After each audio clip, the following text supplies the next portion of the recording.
Hello. Hey, and welcome back to the Self-Help Bookshelf, where we have amazing conversations about personal development topics to help you find your higher self. And today, seeing as the High Leverage Actions podcast is part of the Self-Help Bookshelf, we're going to talk about self-help books today and share with you some of our favorite little nuggets from a few books and why we find self-help books important, not just as a single book, but very often multiple books together, and lifelong learning. So maybe that should have been the topic, lifelong learning. So anyway, hi, I'm Kay Reeve. I'm an emotional awareness expert. I help coaches, therapists, mentors, trainers, leaders, teachers, anybody who is supporting other people in home education or in the community. That's a good way of putting it.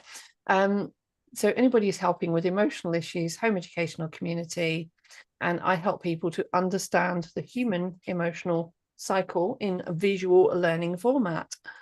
So Rory, hi, introduce yourself. Hey, hey, my name's Rory Lemon. Go by Rory Lemonade, AID to help on I'm online. And as you wouldn't have guessed. Yeah, so I'm here as I work with creative flow trainings and neurodiverse holistic health management for those that want to break the neurodivergent creatives, highly sensitive, intuitive uh, leaders, or wanting to move into leading their life through breaking procrastinations, managing their self-sabotage, whether it's mind or body, and getting from scatter and procrastination into releasing their projects, their creative projects, the visionary creative projects that inspire the world. Hey, like me. Rory has been helping me tremendously this last year. But you know what? So many people who fit that description, either for myself or yourself, want to go into coaching, therapy, training, mentoring, leadership, or just looking at personal development. Very often are people who have a bookshelf with not just one or two or three, but usually a number of self-help books.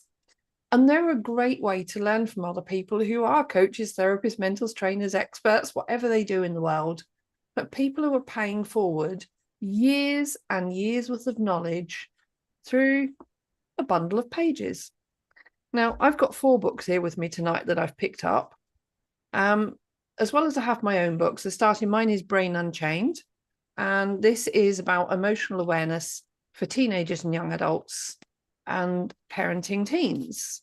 I'm currently in the process of writing an adult version of this as well, which would be much more comprehensive. But what I've written in there is not what I've taken from other books. It is a strategy that and a framework I've developed myself for a problem where I saw a gap. And a lot of self-help books do that. Now, some self-help books will take a known problem and rephrase it around a person's individual story to inspire others to follow that same journey. Other people read lots of self-help books and they see a missing gap. Can't find a book on what I need. How am I supposed to solve this problem when there's no books on what I need? And that's where I found myself 20 years ago with a suicidal son. Was there was all kinds of self-development processes and programs and support groups we could go to, things we could watch on YouTube and books we could read, but I couldn't find the right answer. So that is why I ended up developing my own process and ultimately writing my own book 7 years later. And a lot of people have done that and noticing patterns in human behavior. And so before we dig too much into any books, is there anything else you want to share on that about books in general before we start showing this lovely stack of paper we have piled up? Yeah. I one thing I discovered I was dyslexic when I was 33, so I was never really drawn to books. I loved the idea of them and I tried reading them and I it took me like maybe 6 months to a year to read a Terry Pratchett book and then I'd move on to the next one. Because I would just get tired really quickly of reading. So my my thoughts are around it is that I love the idea of contextualizing ideas and helping, and I was always looking for inspiration on how to manage my health. And so it was only through studying osteopathy that I got the support and the diagnosis and the support to actually retrain my brain in reading, speed reading, learning, reflecting, and writing, that I was able to manage any of that and change my brain and see what was possible to change through that process. So in the past, there's really only again a few books. Some of them are just being more inspirational than actually technically about self-help. And then after I did osteopathy, I was suddenly wasn't tired by reading anymore. I'm still not drawn to reading as much, so I don't have many. But I love listening to audiobooks, and I've got like one one specific book that I wanted to explain about that I have read all the way up until the practical part of it. Oh, and that's fantastic. Oh, I've actually got four on my desk, but we might not go through all four. But yeah, at the end of the day, whether it's an audio book or a written book, it's the same words. It's the same person's knowledge that they've shared, and it is just as valuable. So some people do have an audio collection on podcasts or a playlist on YouTube. I listen to self-help books on YouTube as well, at various different formats. But for me, in the past, I was quite an avid reader for a long time until I actually went the other way to Rory, and I almost lost the art of focusing on reading and went more onto audio. So I've kind of done the reverse to you. When I went through a lot of stresses and strains in my life, I backed off of reading, but then went into writing instead. So I tend to now write and listen rather than read and not listen. So, but yeah, self-help books are tremendous. And the other one I'll just start off with before going too deeply is the reason I found for my son that he couldn't connect with self-help books, even though he was in a very depressive state, and I've seen this with a lot of other people, is if you think about it, every self-help book ever written is written to solve an emotional problem. Now, if you imagine neutral ground, and everybody starting on neutral ground wants to get on that ladder to success, or on the ladder to being a higher version of themselves. And that ladder is like a big step up that first rung.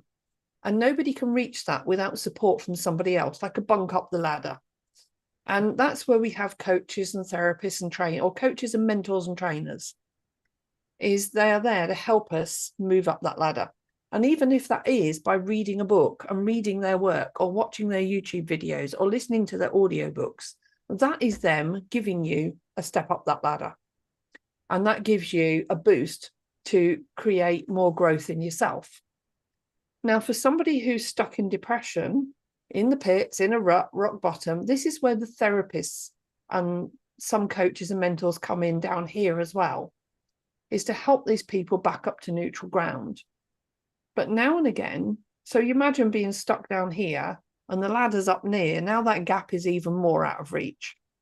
And that is why those self-help books up here are very often not going to support the people down here when they're not in a place mentally to access reading, or very few of them will be likely to sit down and read or connect with a single book in the time that they need. So that gap widens. And then you get some that are in extremely depressive states that are out of reach even for therapists, and people, they've turned their back on the world. Nobody can help them, and they really are stuck in a dark place down there. And that gap there's no chance of them accessing self-help. And that was where, for me, seeing the gap down the bottom was where I created this one to help people understand their emotional cycle, fill that bottom gap, and give them a better chance of accessing all the rest of the world of self-help.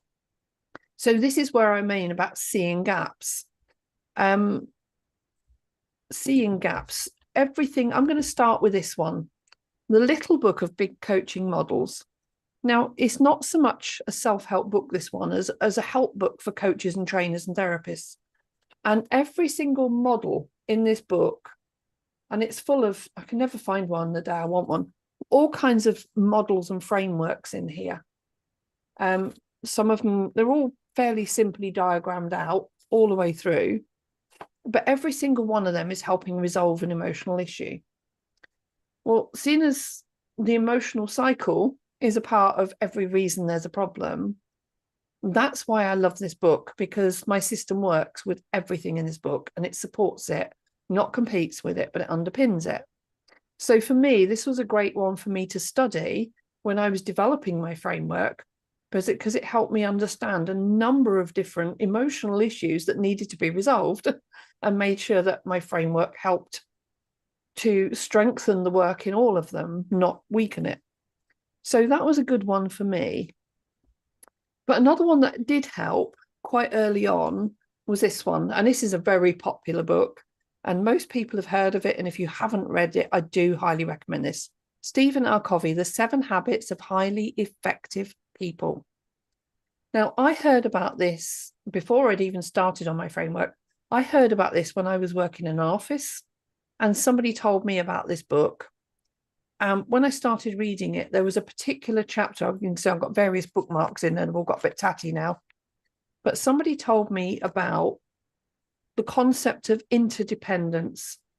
And I have no idea which book it is now. Anyway, it's in there, one of the sections of the 7. There was a concept of interdependence. And it made me realize that we all start out codependent, and we have done a podcast on this already, but we all start out codependent or dependent on parents. And then we can move into codependence or independence.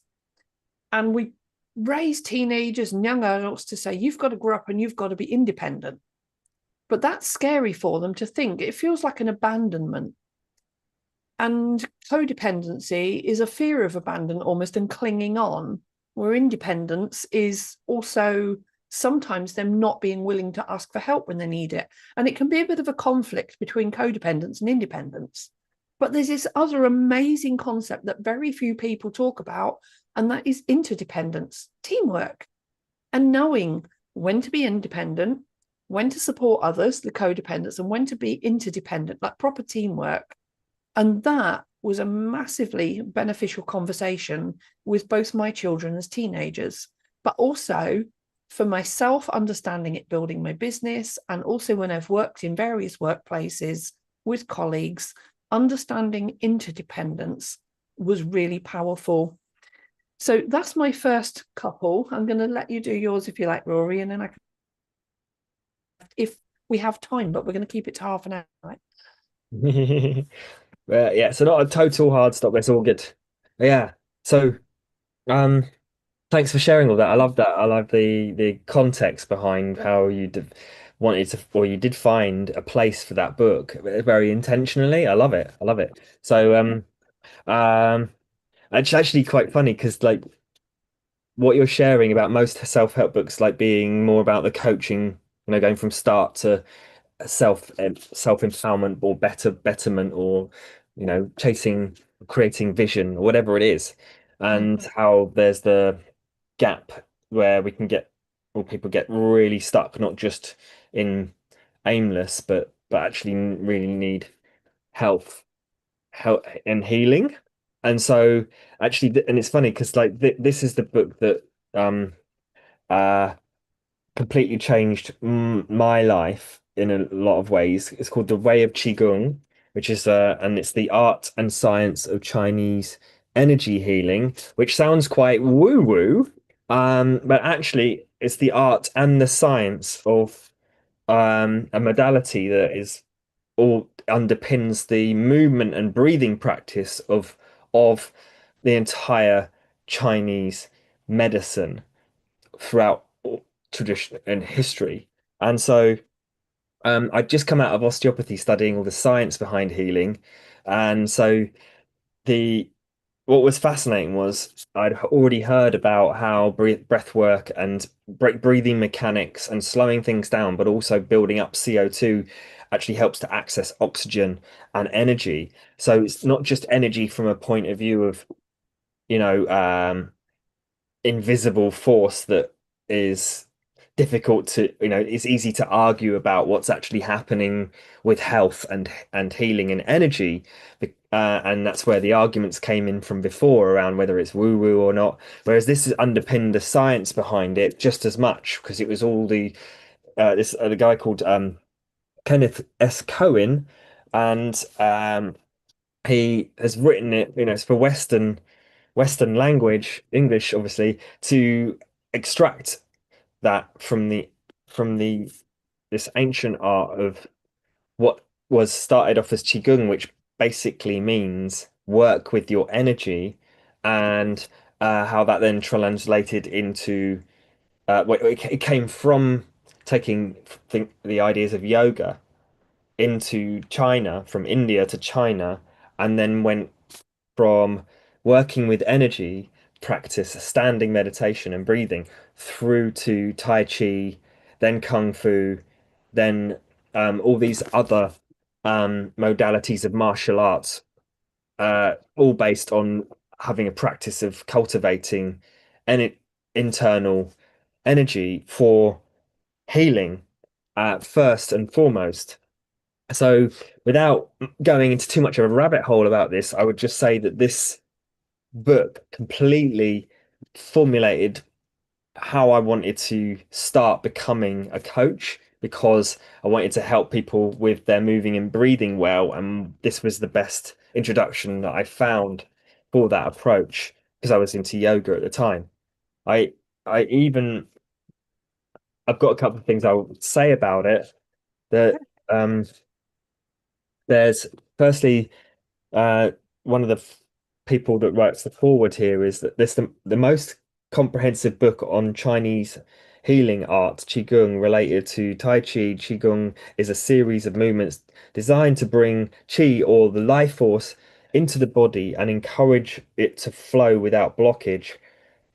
Um, and it's not just the science of the Chinese studies around qigong, but also shows about electromagnetism from a point of view of heart coherence and explaining how electromagnetic fields work in the body and all the way through to explaining basic moves and it's basically fully comprehensive in terms of the rationale, the why to do it, the reasoning, the knowledge of exactly what can help with managing chronic health, um, and how it's relatable to actual ways to do it.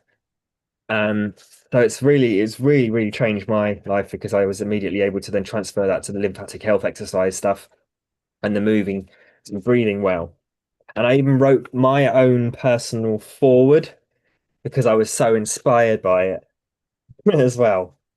So I'll just quickly read that, which is this Yeah. this book and its well conveyed information has saved my life and the thousands and millions of others directly and indirectly, respectively, throughout the centuries. From ancient knowledge to relevant and current scientific subject matter, this book helps to disclose and connect the dots around human health maintenance, from theory to practice and back again, as long as you take the time to do so.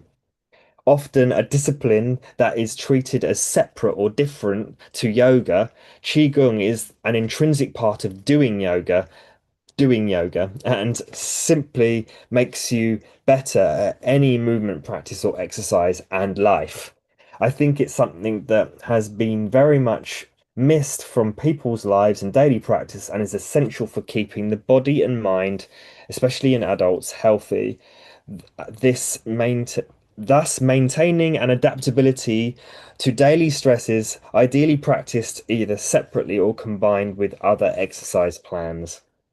I have found this the be I have found it's best to read this book like a story from start to finish whilst recruiting uh, and referencing any section as much as possible so that it either resounds with you or becomes completely clear in every word concept. I.e., every word and concept needs to be recognized. The one thing this book doesn't do is magically create energy flow that courses through your whole body, opening up any blockages in an instant that you choose to focus and practice on it. That's actually up to you. Wow. That's really powerful, Rory. That is amazing. And it's fantastic that, and this is goes to show anybody could pick up that book and just use it to heal themselves.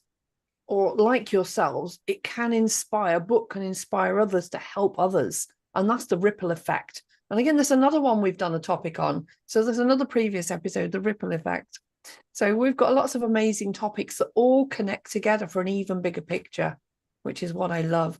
And for me, there's so much about self-help books where a standalone book can be really powerful, but sometimes you put several together and they create a team in themselves. It's like books are a team of experts around you for different things. So yeah, that's awesome. So Yeah. yeah, I mean, I've already shown, and I think that's the other thing. Every book is watching and being open. If if you want to create a book, it's seeing where there's a gap and then being open to watching for the patterns until you work out what the pattern is in that missing gap. And that's what all of these books have done. So the 7 Habits of Highly Effective People, he interviewed hundreds of people to be able to recognize those 7 top habits. And the book of coaching models, somebody's had to go around and study various coaches and then bring all of that information together, just even snippets of information from each of those. But that's a lot of research to do that. And then there are another one I've got here on a brief share is black box thinking. Now, this is a bit of study, but it's also based on a personal experience as well. And I haven't fully read this, but the part of it I have read was really inspiring, although very sad. And it's about a famous tennis player, Matthew Syed. And his wife went for a routine operation and passed away on an operating table. But it was down to the teamwork of the surgical team where there were errors in communication and there were errors in the ability for people to communicate across the hierarchy within the team in the operating room. And it analyzes that situation and looks at how we can use team building to override hierarchy and culture and learn to let go of culture to create stronger teams. Because when somebody of a higher rank says, I know better than you, you do what I say, but actually the newer, younger, or more novice member of a team has actually seen the solution, but more hierarchical people are ignoring the solution because they think they know better in the moment, we have a problem in communication. And that can result in even minor damages in some companies, but in this occasion, it ended up in the death of somebody on an operating table. So it's recognizing what we can learn from mistakes as well as what we can learn from the positives. So that's what I like about that book, is it highlights the importance of learning from other people's errors, because sometimes learning from your own is already too late a mistake when it comes to lives. And it is about that team building for me and about recognizing the power of communication and getting it right. So there was a lot to learn from that book for me that ties together a lot of the stuff in the other. So highly effective habits of people were important for everybody in that operating room, but so was the communication skills. So were all the coaching models they would have all learned throughout all. Well, that's what brings me to the last one. When we're talking about communication, is 3 new people. Now, this one was written by a gentleman from Canada, Nova Scotia, and he has one of the top TEDx talks of all times, or TEDx talks. At the point he published this, it was over 3 million views. It's way above that now, and I don't even know where it's got to. I didn't check today. He started out as a magician, and a very good magician, traveling the world, delivering magic to people in all kinds of service camps around the world, like military services and corporate events. But through doing that and through doing his work as a magician, he learned the art of connecting with human beings. So he now calls himself, his name's Brian Miller, by the way, on the bottom, and he calls himself a human connections expert. And from that came his book, 3 New People. And it's all about the power of the small bits of communication we have with people in our daily lives every single day, and the positive impact that that could have on us, whether it's speaking to somebody at the checkout at the supermarket or the bus driver, or even somebody who needs help in the street, whether it's speaking with family, friends, colleagues at work. It was about all those little bits of communication that, if we don't pay attention to them, could miss big opportunities further down the line. So that for me is where the communication, the teamwork, the self, the effective habits, the coaching models, and that filling that gap at the bottom. To me, they're all, for me, they're all powerful books as a combination, plus various others I've got up here on my shelf as well. But so I've loved talking about this today, Rory. Yeah, it's been brilliant. Um, yeah, what reflection comes up for me is I've never read the Seven Habits of Highly Effective People, but another one that after reading that, this is the first book I read after studying osteopathy because I could actually read. I was like, wow, eventually, and then there was the next one was Brandon Burchard's High Performance Habits, which I think would have been he did again lots and lots of research around it, and I think it's a kind of a quite a follow on. It kind of like it's pretty much a similar type of book, and he just had a different kind of different edge on it from um but just noticing how they stay not just effective, but also performing well and maintaining that performance. So that's what I think was important about that was that he introduced those ideas and I studied that and that was the first time I'd really heard of any kind of coaching as a term that could have been a skill. And that's where when I watched that, I was like, oh yeah, now I want to be a coach. So yeah. That's amazing. Yeah. And I had never even set out to be an author. I thought my son was going to be the author in the family. Well, he was, and he is. My son was writing books before I was. Only thing is, at the moment, none of his are currently published. He's working on one, but they're more horror stories. They're not really self-help books. They're self-unhelp books. But before we go, tell us a bit about this one as well. And you have another one there, which I haven't got a copy of on my shelf at the moment. There is one other one you have there. Oh, this one. That's it. Yeah, it was a brief overview of those, Rory. Oh, well, I'm happily a co-author of this book called Coaching Reimagined, and it's a brand new book on the introduction to coaching from the perspective of integrative uh somatic or body and mind integrative work and understanding the neurology and the different brains we have in the body, but all coming from different angles. That book covers different modalities based on a lot of how to bring coaching into a space of longer term, non-quick fix approaches. Some things can be done quickly, like some business management skill coachings, or what to do performance wise.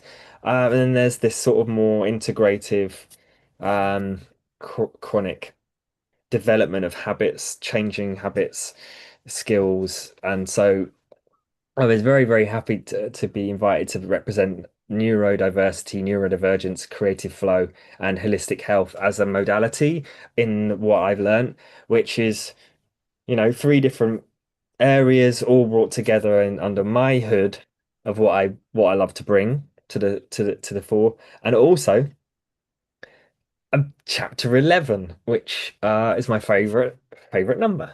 So Awesome. so yeah, that was really cool. And I also created a video article version of that. So when someone gets the book and they scan the QR code in there, then they also can sign up to uh hey, so they can sign up and um watch a video version if they're more dyslexic and find it tiring to read, then they can actually not have to read it and they can have it read to them instead Yeah. uh, as the modality. So yeah. Yeah. That's amazing. That's really clever concept. To have the chapter in there, but you have to get the book to get the diagram to QR code to then see the video version. But then Yeah. you've kind of got the book, they're not really bad. The book's still valuable. Yes. Incredible. But that's great. And it just shows that very often coaching, therapy, training, mentoring is not competition, is collaboration. And that collaboration is really powerful. Which again brings me back to this: when you get collaboration right, there's growth, not destruction. Yeah. I like to say there's no competition as well. Yeah. It's resonance. That's why we help each other here as well. We're both, you're coaching, I'm training, Emma's therapist, and we work together on the self-help bookshelf. We've now got Sue Bailey joining as well, who's also a coach, has been for over 24 years. She's now going to start writing her book. And, we all supporting each other. When it comes to being human, there shouldn't be any competition. It is one big collaboration, working together. So, Yeah. Brilliant. your other awesome book, My neuro creative recollections book, which is about this almost how I've helped myself along the way by writing um thoughts, insights that have come from learnings and deep reflections. So anyone struggling with dyslexia in a system that isn't designed to um, you know, get things done without knowing all how to cross your T's and your P's and your Q's and your forms and all of that stuff. So it's my reflections and insights boiled down to help myself, and therefore it was a way to express and show how to get your visionary projects out and get out of procrastination and get them out there. So this was done in 90 days or less with Kay's help. And so that's the point, is your ideas are important and they are possible to make happen with the right support. And so again, resonance is important, personality, what skills someone has learned for themselves, expertise, and also lived experience and what is wanted to be achieved. And so, yeah, this is just a great example of doing a book in my own way. It's less words, more flavor. It's yes, there's words there, but it's done in a creative way, and it's not lots to go through. It's an amazing book. And honestly, every one of those memes in there, even though they're less words, has got such a deep, incredible, powerful message to it. And I can link in, there was the day Rory launched his on the 13th of February. We did a video online with me, you, and Emma interviewed you about some of those quotes in there. And I tell you, between Emma and Rory, it really brought out the depth of information that both of them have behind all these topics. So if you feel like going back and finding that, it was the one in the launch book playlist. It'll be in the founders playlist on this channel on the 13th of February, where we did it live in the evening. And that was an incredible conversation. It really was one I will not forget for a long time.